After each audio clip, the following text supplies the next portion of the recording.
Hello అండి, అందరికీ నమస్కారం. ఎల్ఆర్ఎస్ పై నూతన అప్డేట్తో మన యొక్క వీడియో చేయడం జరుగుతుందండి. మొదటిసారి కనుక మీరు మన ఛానల్ని వీక్షిస్తున్నట్లయితే దయచేసి మన యొక్క ఛానల్ని సబ్స్క్రైబ్ చేసుకోండి. మన ఛానల్లో గృహ నిర్మాణ మరియు వాస్తుపరమైన సమాచారం వీడియో రూపంలో పోస్ట్ చేయడం జరుగుతుంది. ముందుగా మన ఛానల్ వీక్షకులకి అలాగే ప్రపంచ కార్మికులందరికీ కూడా ప్రపంచ కార్మిక దినోత్సవం మేడే శుభాకాంక్షలు తెలియజేస్తూ ఎల్ఆర్ఎస్ గురించి నూతన అప్డేట్ ఏంటంటే ఎల్ఆర్ఎస్ 2020 సంవత్సరంలో ₹1000 కట్టి అప్లై చేసుకున్న వారికి ప్రభుత్వము ఎల్ఆర్ఎస్ ప్రాసెస్ చేసుకొని మిగతా అమౌంట్ని కూడా పే చేసి తమ యొక్క ప్లాట్ని రెగ్యులరైజ్ చేసే అవకాశం కల్పించింది. ఈ విషయం అందరికీ కూడా తెలుసు. అయితే ఈ యొక్క అవకాశం అనేది ఫస్ట్ మార్చి 1 నుంచి మార్చి 31 తారీఖు వరకు ఉండే ప్రభుత్వము 25% రాయితీతో మీ యొక్క ఎల్ఆర్ఎస్ ఫీజుని కట్టుకోమని చెప్పడం జరిగింది. అయితే చాలామంది భావించినట్టే ఎక్స్టెండ్ చేస్తారని చెప్పి అనుకున్నారు. మార్చి 31 నుంచి మళ్ళీ ఇంకో నెల ఎక్స్టెండ్ చేస్తారని అనుకున్నారు. కానీ తెలంగాణ రాష్ట్ర ప్రభుత్వం కొంతమేర షాక్కి గురి చేస్తూ 3 రోజుల వరకు ఎలాంటి ఎక్స్టెన్షన్ పైన ఎలాంటి ప్రకటన అయితే విడుదల చేయలేదు. మార్చి 31 నుంచి ఏప్రిల్ 3వ తారీఖు వరకు ఎలాంటి ప్రకటన రిలీజ్ చేయలేదు. మళ్ళీ ఏప్రిల్ 3 నాడు ఎక్స్టెండ్ చేస్తున్నట్టు ఇంకో ప్రకటన అయితే రిలీజ్ చేసింది. ఎక్స్టెన్షన్ ఎప్పటి వరకు అంటే ఏప్రిల్ 30 వరకు ఎక్స్టెన్షన్ చేస్తున్నామని చెప్పి రిలీజ్ చేసింది. అయితే బేసిక్గా మనం చూసుకున్నట్లయితే గవర్నమెంట్ పథకాలకు ఎక్స్టెన్షన్ చేసేటప్పుడు ఆ ఎక్స్టెన్షన్ డేట్ ముగియక ముందే ఎక్స్టెన్షన్ అనేది పొడిగిస్తున్నట్టు ఒక ప్రకటన వెలువడేది. కానీ ఎల్ఆర్ఎస్ విషయంలో అలా జరగలేదు. సో కాబట్టి కొంతమేర ఈ ఎల్ఆర్ఎస్ అప్లికెంట్స్ లబ్ధిదారులు ఎవరైతే ఉన్నారో వాళ్ళు కొంతమేర ఆందోళన గురి కావడం జరిగింది. అయితే దాని తర్వాత ఏప్రిల్ 30 వరకు ఎక్స్టెన్షన్ చేస్తున్నామని చెప్పారు. ప్రభుత్వం కూడా ఎల్ఆర్ఎస్ అప్లికెంట్స్కి ఎదురయ్యే సమస్యల్ని కొంతమేర నివృత్తి చేస్తూ కొంతమేర ఫాస్ట్గానే ఎల్ఆర్ఎస్ అప్లికెంట్స్ అనేది తమ యొక్క ఫీజుని పే చేసుకున్నారని చెప్పి కూడా మనం తెలియజేయడం జరుగుతుంది.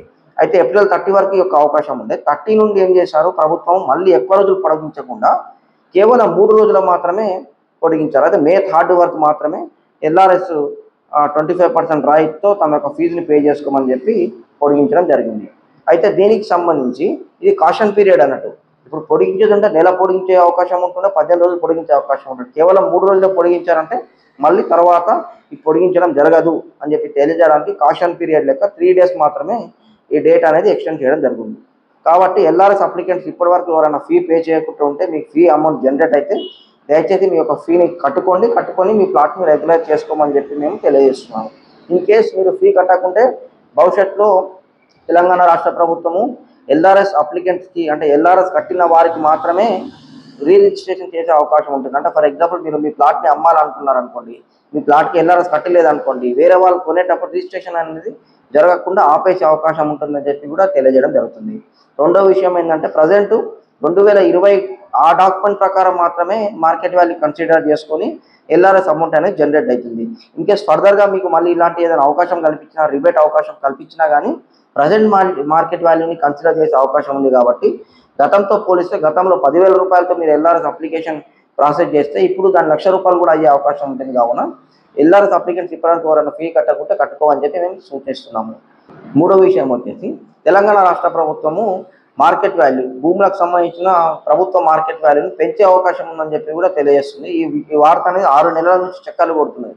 మార్కెట్ వాల్యూ పెంచుతున్నాము అంటే ప్రజెంట్ ఉన్న ప్రభుత్వ మార్కెట్ వాల్యూలకి ప్రైవేట్ మార్కెట్ వాల్యూలు పొంతన లేదు.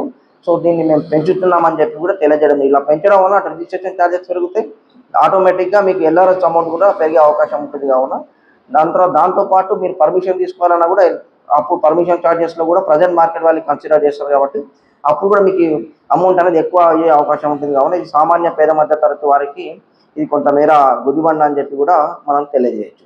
అయితే అందుకే మేము ఏం సూచిస్తున్నామంటే ఇప్పటివరకు ఎవరైనా ఎల్ఆర్ఎస్ కట్టకుంటే మీకు ఫీ అనేది జనరేట్ అయితే కట్టుకోండి.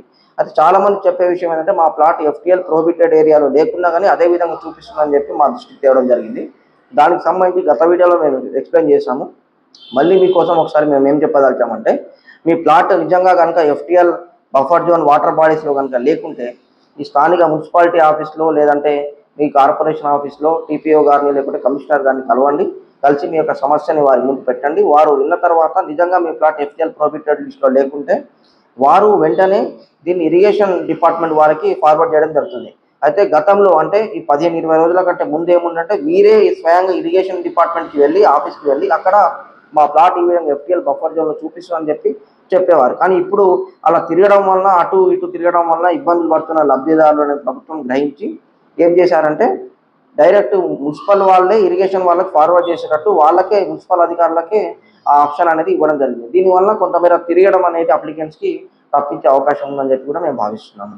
అయితే ఇంకొక విషయం ఏంటంటే L1 క్లియర్ అయిన తర్వాత L2కి వెళ్తుంది ప్రాసెస్. మళ్ళీ L2 నుంచి L1కి వస్తుంది, L3 నుంచి L2కి వస్తుంది, L2 నుంచి L1కి వస్తుంది అని చెప్పి కూడా చాలామంది తెలియజేశారు. దీనిపైన కూడా అలా కాకుండా L1 మొత్తం ప్రాసెస్ కంప్లీట్ అయిన తర్వాతనే L2కి వెళ్ళేటట్టు ఆ యొక్క సిస్టంలో సాఫ్ట్వేర్ని కూడా అప్డేట్ చేశారని చెప్పి కూడా తెలియజేయడం జరిగిందండి. ఇది ఎల్ఆర్ఎస్ సంబంధించిన విషయాలు. సో మేము ఏం సూచిస్తున్నామంటే ఎల్ఆర్ఎస్ అనేది ఇప్పటివరకు మీరు ఎవరైనా కట్టకుంటే కట్టుకోండి. ఎందుకంటే భవిష్యత్తులో ధరలు పెరిగే అవకాశం ఉంటుంది. అలాగే రిజిస్ట్రేషన్ సమయంలో ఇబ్బందులు ఎదుర్కొనే అవకాశం ఉంటుంది కాబట్టి ఇదే చేయండి. అయితే ఈ ఎల్ఆర్ఎస్ అనేది కేవలము 2020 సంవత్సరంలో కట్టిన వారికి మాత్రమే. 2016లో 10,000 కట్టిన వారు కూడా చాలామంది ఉన్నారు. 2018లో 19లో కూడా కట్టిన వారు చాలామంది ఉన్నారు. వారికి ఇంకా ప్రభుత్వం నుంచి ఎలాంటి ఉత్తర్వులు అనేది విడుదల కాలేదు. దీని తర్వాత 20ది క్లోజ్ అయిన తర్వాత వచ్చే అవకాశం ఉంది కావున సో అప్పటి వరకు మిగతా 15లో 16లో 18లో 19లో కట్టిన వాళ్ళు కొంత సమయం వేచి చూడడం ఉత్తమం అని చెప్పి కూడా తెలియజేస్తున్నాము. ఇన్ కేస్ మీరు ఇప్పుడు ఎల్ఆర్ఎస్ కట్టలేదు, ఫర్దర్గా మీకు కట్టాలనుకున్నప్పుడు ఏ విధంగా కట్టుకోవచ్చు అంటే మీరు పర్మిషన్ తీసుకుంటారు కదా గృహ నిర్మాణానికి మున్సిపల్ నుంచి తీసుకునేటప్పుడు అప్పుడు మీకు 14% open space charge, regularisation charge రెండు కూడా అక్కడ ఇంక్లూడ్ అవుతాయి. ఇప్పుడు కట్టకపోతే అప్పుడు కట్టుకోవచ్చు, కానీ ఇప్పటికీ అప్పటికి ధరలలో మీరు కట్టామంటే చాలా వ్యత్యాసం అయితే ఉంటుంది.